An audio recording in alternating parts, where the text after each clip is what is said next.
మంది ఉండగా తాళపు చెవులు నీకు ఇవ్వాలంటున్నావు కదా, నీకే ఎందుకు ఇవ్వాలి మరి? ఎందుకంటే వీళ్ళందరికంటే ఎక్కువ నేను ప్రేమిస్తాను, అయితే తీసుకో.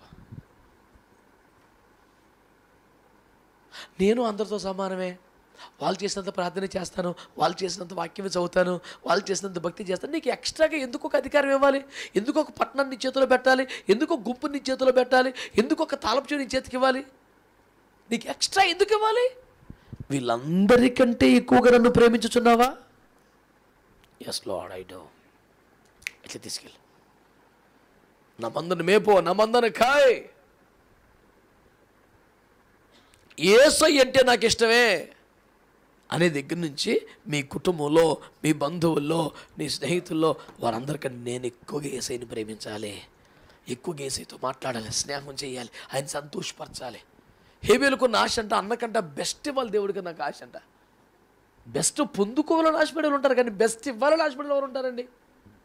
ఎంత మంచి విచిత్రమైన భక్తి కదా. వాడు ఒక అద్భుతాన్ని పొంది నేను ప్రార్థన చేసి 2 అద్భుతాలు పొందుకోవాలి, మోకాలు తెగ్గకూడదు. బెస్ట్ పొందుకోవడానికి అందరికీ ఇంట్రెస్ట్ ఉంటుంది, బెస్ట్ ఇవ్వడానికి ఇంట్రెస్ట్ ఎవరికి ఉంటుంది? చాలా అరుదుగా ఉంటారు అలాంటి వాళ్ళు.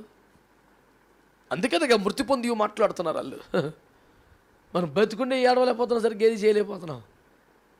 ఆ క్వాలిటీ వేరు కదా.